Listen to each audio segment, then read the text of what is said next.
Hello and welcome to Run Testers. My name's Nick, and in this video I'm going to be comparing the Asics Magic Speed 2 and the Puma Deviate Nitro 2.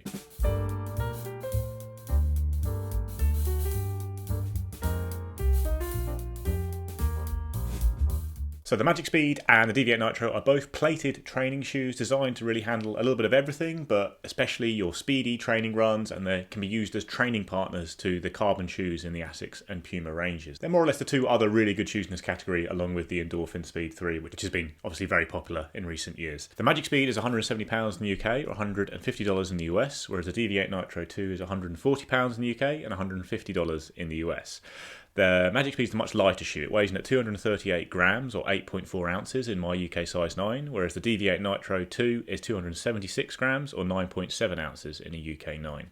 Magic Speed has a drop of 7mm with a stack height of 37mm at the heel and 30 at the forefoot, whereas the Deviate Nitro 2 has a drop of 8mm with a stack height of 38mm at the heel and 30 at the forefoot. There are similar elements to both of the shoes' designs. You've got lightweight mesh upper on both. In the Asics, there's really not a lot of structure going on, a little bit of padding around the heel but very minimal in the way of heel support at the back there. You've got a dual density midsole with FF Blast Plus on the top, then a layer of flight foam on the bottom, especially at the heel. It's a slightly firmer, more durable foam. In between those, you've got a plate which is made from a mix of carbon and TPU, so it's slightly less stiff than what you'll find on full racing shoes to allow for a little bit more comfort with regular training. Then you've got a rubber outsole with good coverage on the forefoot and just a couple of thin strips at the back, a lot of exposed foam, but that's flight foam, which is fairly durable, so hasn't really been a problem in terms of it roughing up too much. Now, the Puma also has an engineered mesh upper with some power tape elements to provide a little bit of structure and support, especially on the medial side of the shoe there, and a little bit more padding around the tongue and collar, I'd say. Then once again, you've got a dual density midsole. You've got Puma's PIBA based Nitro Elite foam on the top, and then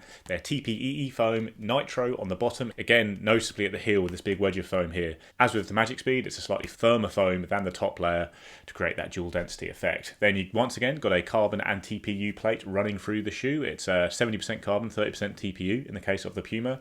And then one major difference between the shoes is the outsole. This is a Puma Grip with Puma Grip ATR at the back. It's a hard-wearing rubber that grips really well in all conditions. That goes a long way to explaining the much higher weight on the Puma compared to the Asics, because the outsole is very thick, whereas the Asics is a very minimal outsole. So when it comes to the fit of these two shoes, both have fit me very well, true to size. I've had no concerns at all with slippage around the heel or anything like that. Got a good amount of room in the toe box. I have a fairly narrow foot, and maybe the Asics in particular is a little bit torpedo shaped around the midfoot there, but for me, no problems at all, true to size in both shoes. Both of these shoes have plates in the midsole, and they're pitched more as fast training shoes, but as with the Endorphin Speed 3, I found that they're really comfortable to use for a massive variety of runs. Like, they're good all-rounders. You can take them out just for pure easy runs, I found, but they excel as daily trainers, and certainly when it comes to your fast training, both of them do a really good job of it. So their approach is slightly different. Like, the Asics has more of a rocking, rolling ride with the more aggressive toe spring at the front there, you can see, compared to the Puma. It's a little bit more comfortable, I found, when doing hard, long runs in particular, just because of the way it rolls you through your foot strike rather than the more snappy ride of the Puma. And I think because it is that fair bit lighter, it does have the edge when it comes to all-out speed on reps as well, shorter reps in particular. The trade-off for that is that you do lose a little bit of the everyday trainer properties that are shown in the Puma, which has the more supportive upper and then in particular the better outsole, which really does grip very well on a variety of terrains. Like, I know we had a comment recently in a video saying don't take it off-road because this cutout here, you'll get stones in it. But yes, that will be the case if you go on that kind of gravelly off-road track. But I've used some canal towpaths and in forest trails, and it gripped really well. I had no problems with stuff going into that hole, and it means it opens up those different areas to run your everyday runs in this shoe. Like, I've done fast training sessions down a canal towpath in this shoe or in the forest. And while the Asics I have taken off-road and it's been okay, I wouldn't trust the grip to go and do fast running in particular or anything other than roads.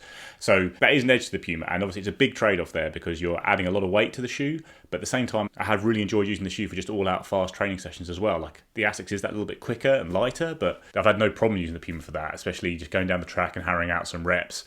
And it's almost nice in a way to use that slightly heavier training shoe with a better outsole, which you then transition away from to an all-out racing shoe. Now, when it comes to racing, that said, would you prefer to race in the Asics Magic Speed 2? I think it's a faster shoe, especially over longer races. I find running at pace for long periods in these shoes is a little bit more comfortable in the Asics. I feel that works with my gait a little bit better. Get slightly more snappy ride from the Puma, which is fine. I've no problems with it, but it creates a little bit more forefoot fatigue for me over those longer distances. But they are both good shoes for a big variety of runs, definitely. But the Puma does bring more of an everyday trainer vibe to it, whereas the Asics is tilted a bit more towards those fast runs, even though both of them do a good job of pretty much everything.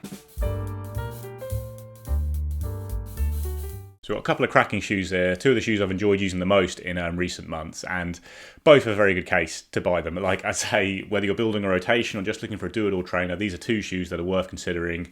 Endorphin Speed obviously exists as well, it's a brilliant shoe, but if you haven't got on so well with the fit of the newest Endorphin Speed, which I haven't personally, or just want to try something different, these are both great contenders for it. In terms of which one I'd go for, I think if you're looking for a fast trainer in particular and a racing shoe, then the Magic Speed is the one I'd pick. It's the faster shoe, the lighter shoe, it's better for those just straight speed sessions, and it's the one I prefer to race in because it is that little bit lighter and has that slightly more aggressive toe off compared to the Puma. If you're looking more for a do-it-all shoe, or you're fitting it into rotation where you have a full racing shoe as well that you are going to use for racing, then the Deviate Nitro will hoover up the rest of your runs really well.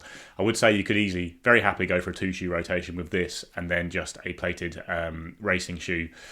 But at the same time, you could also add in a more cushioned shoe than this for your easy runs as well, if you want to do some of your daily training in a shoe without a plate. But I'd say it's a little bit more versatile than the Magic Speed, partly because the setup's just a little bit more relaxed, but also because of the outsole, which is going to make it a more durable shoe, but also means it's a shoe that you can happily go off-road in during your daily training, as long as you're not going into anything like deep mud or very technical trails. It will handle it really well because the Puma grip is such a good outsole rubber, and it's big, thick outsole that is going to last a long time. Whereas the Magic Speed, that might be the one drawback of it in the long term. I don't expect this to be a massively durable shoe. I've seen no undue signs of wear, and like I say, the exposed foam on the bottom is pretty hard wearing, and I have gone off-road in this shoe and it hasn't really ripped it up or anything like that.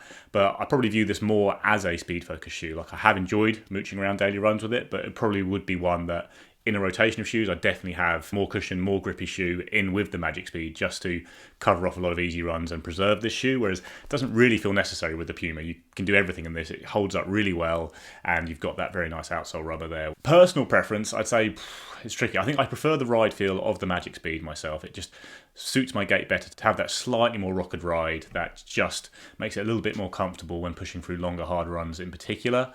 But I think the Puma Deviate Nitro probably makes more sense just as such a capable all-round shoe that is going to last very well. So both really good.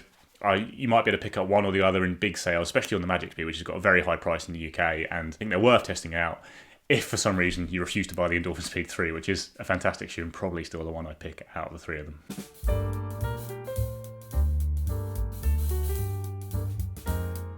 So that's a comparison of the Puma Deviate Nitro 2 and the Asics Magic Speed 2.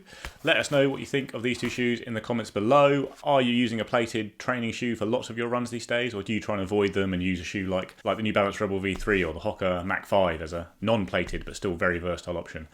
Please do comment below, like, subscribe, and ring the little bell. All of that really helps the channel, and we'll see you next time.